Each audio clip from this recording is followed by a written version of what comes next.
Hey guys, it is Jimmy Lee with Swiss Realty here, and in today's video, we're going to be going over the BRRRR method. So I've had a lot of investors ask me, how do I get started investing in real estate and leave no money in the deal? So this is exactly where the BRRRR method comes in, and this is the beauty of the method is that you'll be able to, after you buy these fixer-uppers, you renovate them, and you force enough equity in the deal, you'll be able to do a cash out refinance and pull out enough money out of the deal where you can rinse and repeat this process again and again. And if obviously you do it right, that basically means that you'll have no money in the deal or very little money in the deal. So again, it makes it so much more affordable to keep scaling your portfolio at a very quick manner. So we're going to be going over it step by step right now. We're going to be going over how it actually works, and we're going to use real-time numbers from actual deals that I've closed in the past as well too. So the first thing we're going to do is we're going to look at the BRRRR acronym and what each step means. So the first B when it comes to the BRRRR is buying distressed properties below market value. So that means you have to buy it at the right price. Because again, if you buy it at the wrong numbers, it doesn't matter what you do for the renovation or what you rent it for or anything like that. Because if you buy it very poorly, that means that you're going to have to either leave a lot of money in the deal, or it means that it might be negative cash flowing, or it just will not be a good BRRRR essentially. So you have to really make sure that you buy it a right number. And again, we have certain metrics that we'll be going over very shortly in this video to make sure that you buy these deals at a number that actually makes sense.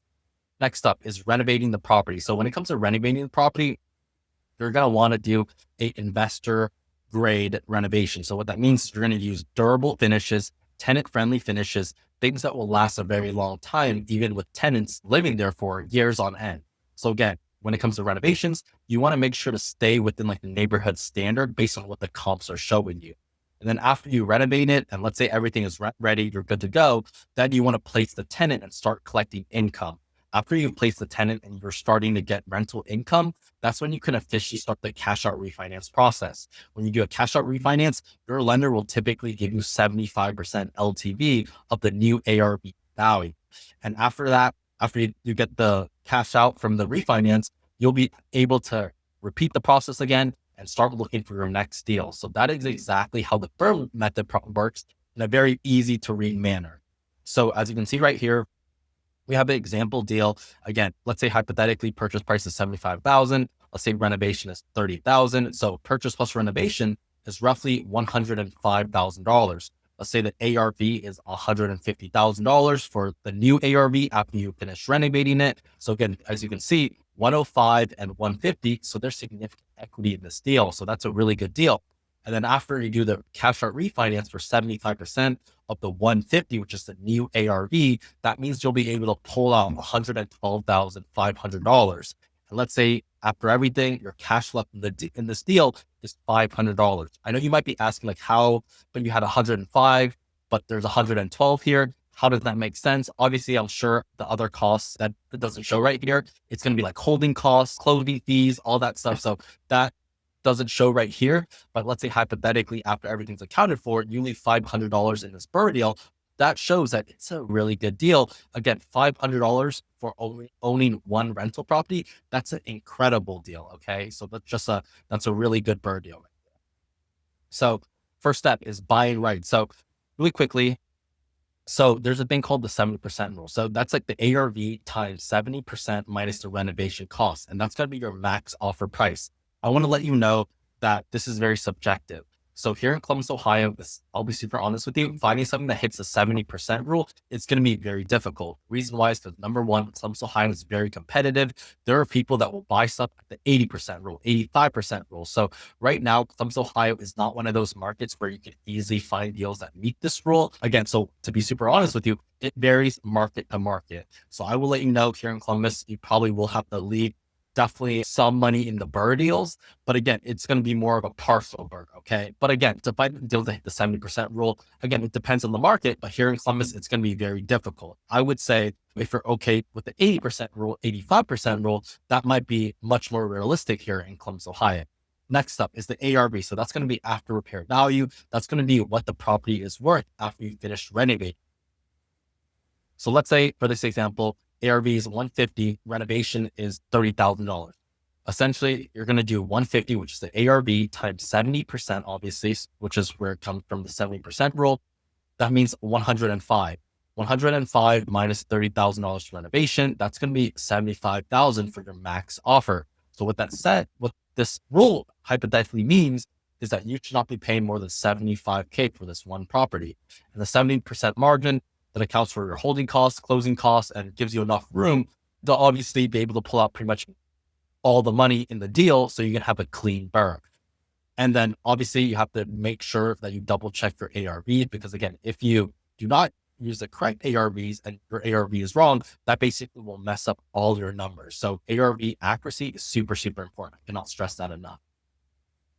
All right, next up, renovating a property and how to do it correctly. So when it comes to buying these fixer-uppers, number one, always need to make sure you offer with an inspection contingency period.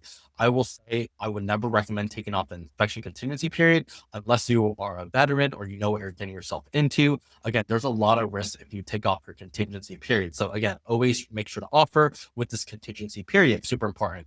Next up is make sure that you use a licensed general contractor. And when you use someone who's a licensed GC, they should have no problem giving you their paperwork for the contractor's license.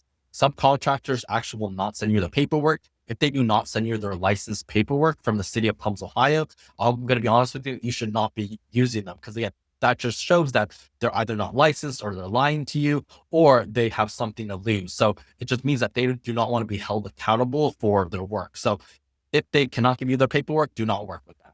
Next up, have a signed timeline and milestone with your contractor. So super important that you have a signed timeline and milestones so you know exactly every step of the process what needs to be done throughout the entire period.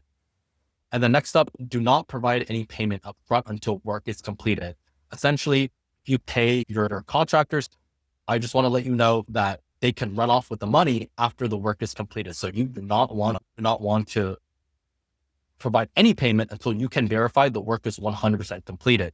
And also, some contractors will ask that you pay for materials up front. The thing is, you can order materials from Lowe's directly, have the contractor pick up the materials, and you just pay the contractor just for labor. So essentially for the materials, you can basically order them on Lowe's directly and just have the contractor pick them up.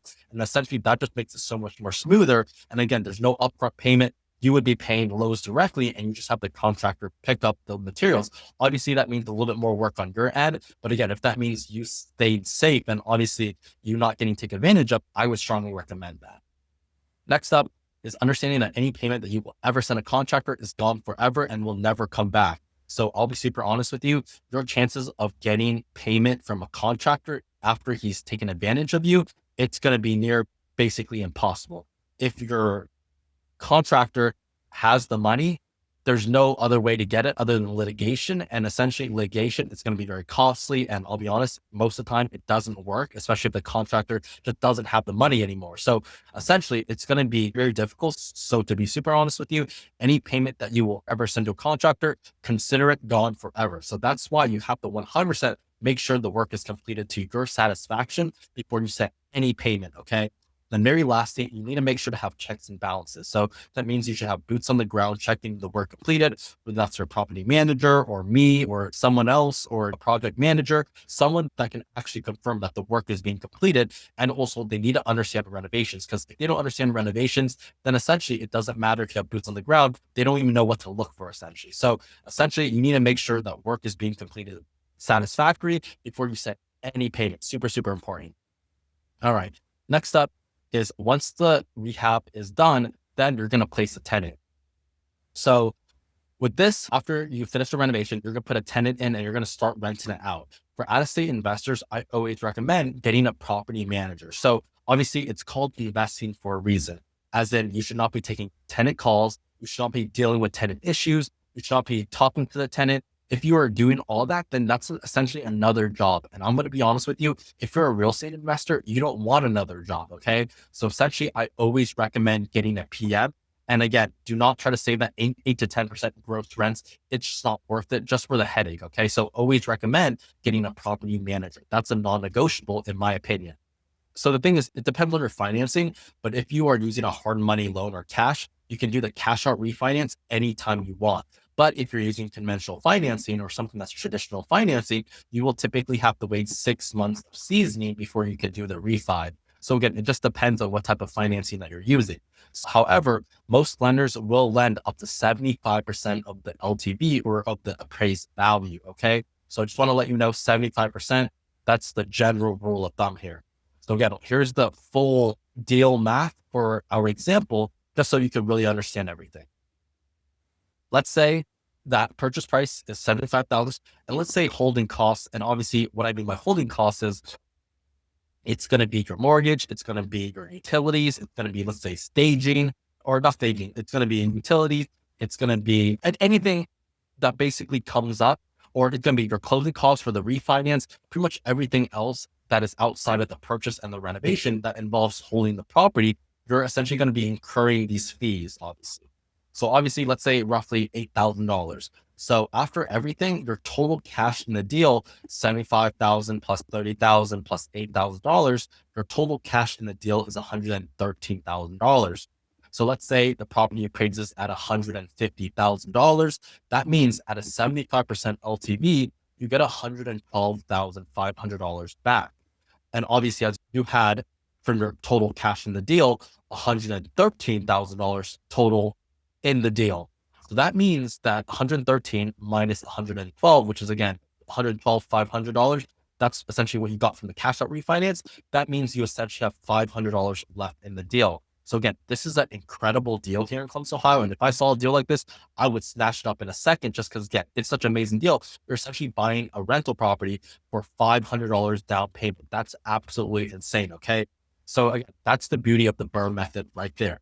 So with that being said, that's the video right there. So if you have any questions or have anything that I can help you with, please let me know. I would love to answer any questions that you guys have. If you're interested in working with me and you want to find a similar BRRRR deal similar to this, I would love to help you with that. Definitely feel free to reach out to me. You could DM me, check my profile description below, sign up for a call with me. But again, I would love to work with you. My name is Jimmy with Swiss Realty. I help investors trying to next buy and hold, BRRRR, flip, short-term, midterm rental here in the Columbus, Ohio market. And on top of that, I've done over 35 million in terms of real estate sales. So again, if you're looking for a next investment property, I would love to help with that. So if you have any other questions, please let me know. Thank you so much for your time today, guys. Appreciate it.